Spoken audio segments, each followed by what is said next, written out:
Hay algo que nadie te va a decir directamente y es esto. La mayoría de los problemas que tienes hoy los tienes porque no has pensado lo suficiente.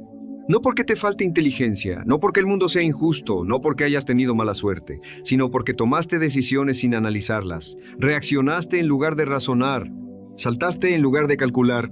Y lo más doloroso de todo es que seguirás repitiendo los mismos errores en relaciones distintas, con personas distintas, en contextos distintos, hasta que no desarrolles la capacidad de detenerte, observar y pensar con profundidad. Eso duele, lo sé, pero es la verdad más útil que alguien te puede decir. Vivimos en una era donde la velocidad se celebra como virtud. Actuar rápido, decidir rápido, reaccionar rápido, y mientras tanto, la calidad de nuestras decisiones cae silenciosamente, como una moneda que se va a pique en agua quieta. Nadie lo nota en el momento, pero se nota en los resultados. Se nota en esa sensación persistente de que la vida no termina de encajar, de que trabajas mucho y avanzas poco, de que tus relaciones tienen los mismos patrones que tenían hace 10 años, de que te prometiste cambiar y algo, una y otra vez, te jala de regreso al mismo lugar. Eso no es mala suerte. Eso es ausencia de análisis. Y quiero que entiendas esto con toda su profundidad. Ser analítico no es una habilidad técnica reservada para científicos o académicos. No es un rasgo de personalidad con el que se nace o no se nace. Es una forma de habitar el mundo. Es un músculo. Y como todo músculo, se atrofia si no se usa y se fortalece con práctica deliberada. Déjame decirte qué significa realmente ser analítico, porque hay una confusión enorme alrededor de esta palabra. La gente asocia análisis con frialdad, con parálisis, con exceso de pensamiento. Y sí, existe un extremo patológico que va en esa dirección, pero el análisis sano, el que transforma vidas, es otra cosa completamente. Es la capacidad de ver lo que está pasando realmente, más allá de lo que parece estar pasando. Es separar la emoción del hecho, sin negar la emoción. Es preguntarse el porqué detrás del porqué.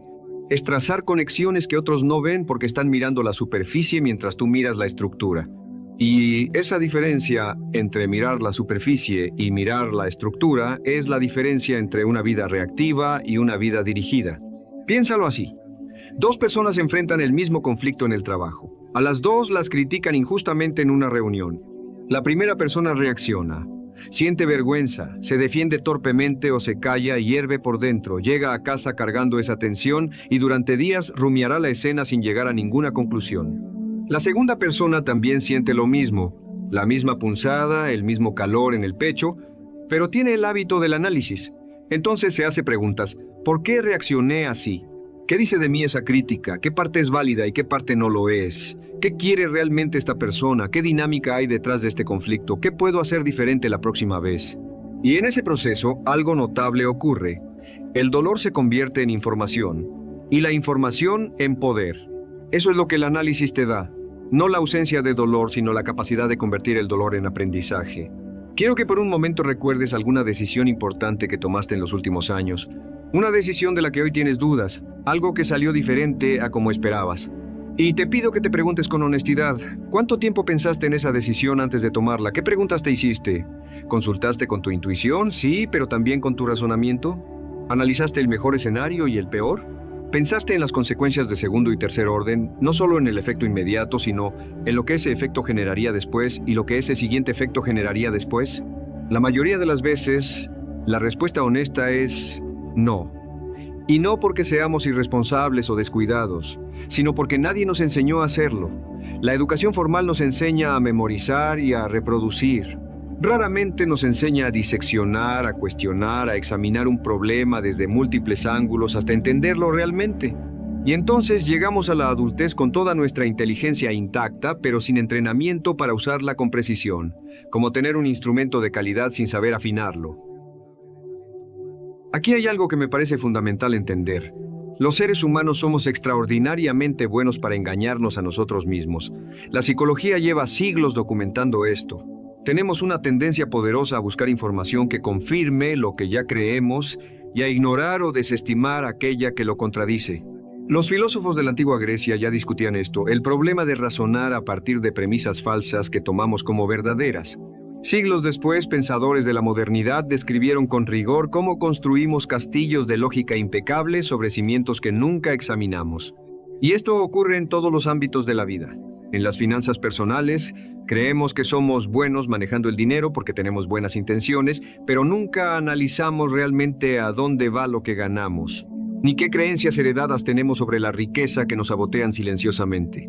En las relaciones, nos convencemos de que elegimos a nuestra pareja libremente, pero si alguien nos hiciera el análisis honesto de los patrones, encontraría que elegimos lo familiar, no necesariamente lo saludable. Y familiar puede ser a veces lo que nos lastima de maneras que ya conocemos, porque lo desconocido nos aterra más que el dolor conocido. El análisis rompe esas cadenas.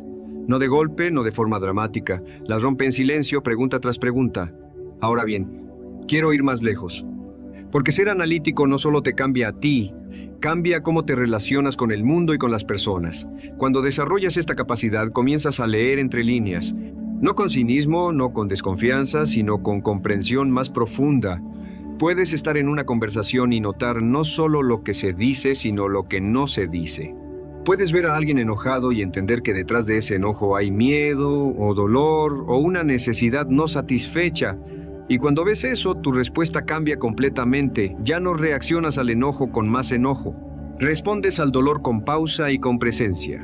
Eso es lo que en filosofía se llama ver más allá de las apariencias, y es una de las capacidades más valiosas que un ser humano puede desarrollar. No porque te haga superior a nadie, sino porque te hace más capaz de navegar la complejidad de la vida sin romperte en cada oleada. Hay una distinción que quiero hacer aquí y es importante. Analizar no es lo mismo que pensar en exceso. La persona que piensa en exceso da vueltas en círculo, siempre alrededor del mismo punto, sin llegar a ninguna conclusión. Hay mucho movimiento, pero no hay avance.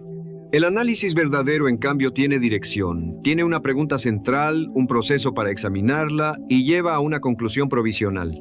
Provisional porque el pensador honesto sabe que toda conclusión puede revisarse ante nueva evidencia, pero llega a algo, a un entendimiento, a una acción, a una postura.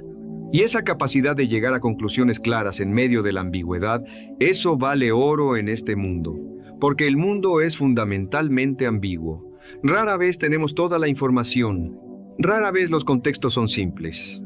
Y la persona que puede razonar bien con información incompleta, que puede tomar la mejor decisión posible dado lo que sabe, mientras permanece abierta a corregir el rumbo, esa persona tiene una ventaja enorme en cualquier área de la vida.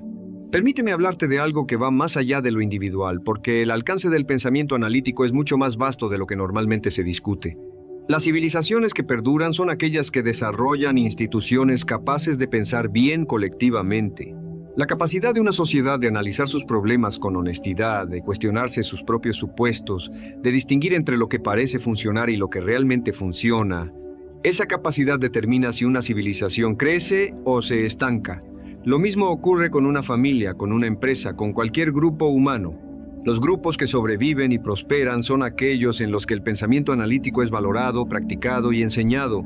Y sin embargo, individualmente, ¿cuántos de nosotros vivimos la mayor parte de nuestra vida en piloto automático? Hacemos lo que se espera de nosotros, repetimos lo que vimos en casa. Seguimos caminos trazados por otros sin preguntarnos si ese camino nos lleva a donde queremos ir, no por malicia ni por flojera, sino porque el piloto automático es eficiente. El cerebro humano está diseñado para automatizar lo que puede, para liberar energía, y eso es brillante desde el punto de vista evolutivo. Pero puede convertirse en una trampa cuando lo que se automatiza son errores, creencias limitantes o patrones que nos hacen daño. El análisis es la forma de salir del piloto automático. Es la mano que toca el hombro de tu mente distraída y le dice: «Hey, detente, mira esto, piensa». ¿Cuántas veces has tomado una decisión y luego, semanas o meses después, te preguntaste cómo diablos llegaste ahí? Eso es el piloto automático tomando el control. Y la buena noticia es que no necesitas romperlo por completo, solo necesitas crear interrupciones deliberadas, momentos en los que te preguntas: ¿por qué estoy haciendo esto? ¿Qué quiero realmente aquí? ¿Cuáles son mis opciones reales, no solo las obvias? ¿Qué podría estar pasando por alto? Esas preguntas parecen simples y son profundas. Porque la simpleza en la pregunta no indica superficialidad, indica precisión. Las preguntas más poderosas que existen son también las más sencillas en su formulación. ¿Por qué? ¿Para qué? ¿Qué asumo que es verdad aquí? ¿Qué pasaría si estuviera equivocado? Ahora quiero hablarte de algo que poca gente conecta con el pensamiento analítico, y es la gestión emocional, porque existe una idea extendida de que las emociones y el análisis son opuestos. La emoción, cálida y viva. El análisis, frío y mecánico. Pero eso es una falsa dicotomía. Las personas más analíticas que he conocido o estudiado no son personas que no sienten. Son personas que han aprendido a sentir con claridad. Y eso marca una diferencia enorme. Porque hay emociones que te informan y hay emociones que te distorsionan. El miedo puede decirte que hay un peligro real. O puede decirte que estás a punto de salir de tu zona de comodidad, que es algo muy diferente. La persona analítica aprende a distinguir entre esos dos tipos de miedo. La rabia puede ser una señal de que un límite importante ha sido cruzado. O puede ser la manifestación de un ego herido que no quiere aceptar una verdad incómoda. La persona analítica aprende a leer cuál es. Eso no sucede de forma mágica, sucede con práctica. Con el hábito de preguntarse, ¿qué me está diciendo esta emoción? ¿Es información útil o es ruido? ¿Estoy reaccionando a lo que está pasando ahora o estoy reaccionando a algo que pasó hace años y que este momento me recuerda? Esa última pregunta, la tercera, es quizás la más transformadora, porque gran parte de nuestras reacciones emocionales más intensas no son respuestas al presente, son ecos del pasado. Y solo el análisis honesto puede mostrarte eso. Solo cuando te detienes y examinas, puedes ver que la rabia que sientes hacia alguien hoy tiene más que ver con alguien de tu infancia que con la persona que tienes enfrente. Y cuando lo ves, cuando lo nombras, algo cambia. La emoción no desaparece, pero ya no tiene el mismo poder sobre ti, porque ya no es un misterio, es información que puedes usar. Hay algo más que quiero que consideres. El pensamiento analítico tiene una dimensión ética que rara vez se discute. Cuando aprendes a analizar bien, también aprendes a ver con más claridad las consecuencias de tus acciones. No solo las consecuencias inmediatas y evidentes, sino las que se despliegan en el tiempo, las que afectan a personas que quizás ni conoces, las que regresan a ti de formas inesperadas. Y esa visión más amplia naturalmente te hace más cuidadoso con tus decisiones, no por temor, sino por comprensión. Los grandes pensadores morales de la historia, desde los estoicos hasta los filósofos orientales, desde los humanistas del Renacimiento hasta los pragmatistas modernos, todos coinciden en algo fundamental. El bien actuar viene del bien pensar.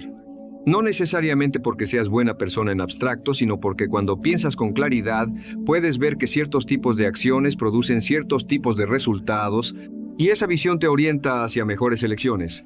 Esto tiene una implicación poderosa para la vida cotidiana. Significa que cultivar el pensamiento analítico no es solo una herramienta de productividad ni un truco de éxito personal.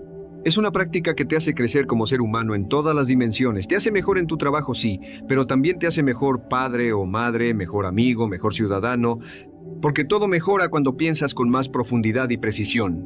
Quiero dejarte con algo concreto antes de cerrar, porque las ideas sin práctica son solo ideas. El análisis tiene que encarnarse en hábitos, en rutinas pequeñas y consistentes que con el tiempo cambian la estructura misma de cómo procesas el mundo. El primero y más poderoso de esos hábitos es el de la pregunta después de cada experiencia significativa. No necesitas mucho tiempo, 5 minutos son suficientes. Cuando algo salió bien, pregúntate por qué. No lo asumas, examínalo. ¿Qué hice que funcionó? ¿Qué condiciones estaban presentes? ¿Cómo puedo replicarlo? Y cuando algo salió mal, el mismo proceso, sin juicio, sin castigo, con curiosidad. ¿Qué ocurrió realmente? ¿Qué asumí que resultó falso? ¿Qué haría diferente? El segundo hábito es el de la hipótesis provisional. Antes de llegar a una conclusión sobre algo, formúlala como hipótesis, no como certeza. Decirte a ti mismo, esto es lo que creo que está pasando y podría estar equivocado, cambia algo fundamental en cómo procesas la información que viene después. Te mantiene abierto, te mantiene honesto. Y el tercero, quizás el más difícil, es el hábito de buscar activamente la perspectiva contraria. No para debatir, no para convencer a nadie de nada, sino para entender. Cuando tengas una creencia sólida sobre algo, busca el mejor argumento que existe en su contra. Léelo, escúchalo, tómalo en serio. Si tu creencia sobrevive ese encuentro, saldrá más fuerte. Y si no sobrevive, entonces acabas de liberarte de algo que te estaba limitando sin que lo supieras. Eso, en esencia, es lo que hacen las mentes más lúcidas que el mundo ha conocido. No son necesariamente más inteligentes en términos de capacidad bruta, son más honestas consigo mismas. Están más dispuestas a mirar dónde duele, a cuestionar lo que ya creen, a tolerar la incomodidad de no saber mientras trabajan hacia la comprensión. Y aquí está la verdad final, la que quiero que lleves contigo después de que este guión termine. El análisis no te va a quitar la incertidumbre de la vida, nadie puede prometerte eso. La vida seguirá siendo compleja, a veces dolorosa, siempre impredecible en sus detalles. Pero lo que el análisis sí te da, lo que te garantiza si lo practicas con constancia, es esto. Ya no estarás a merced de esa complejidad, estarás equipado para navegarla. Tendrás un faro interno que no depende de circunstancias externas para funcionar. Podrás pararte en medio de la tormenta y preguntarte qué está pasando realmente, qué opciones tienes, cuál es el mejor paso siguiente dado lo que sabes. Y esa capacidad, esa serenidad activa y lúcida, es lo más parecido a la libertad verdadera que un ser humano puede alcanzar. No es el poder de controlar lo que pasa, es el poder de entender lo que pasa y responder en lugar de simplemente reaccionar. Empieza hoy, no mañana, no cuando tengas más tiempo, no cuando las condiciones sean perfectas. Empieza con la próxima conversación difícil que tengas, con la próxima decisión que debas tomar, con el próximo momento en que algo en tu vida no salga como esperabas. Párate, respira, pregunta, examina y ve a dónde te lleva eso. Porque la vida que quieres no está al final de una racha de buena suerte, está al final de una cadena de mejores decisiones. Y las mejores decisiones comienzan siempre en el mismo lugar, en la mente que ha aprendido a pensar.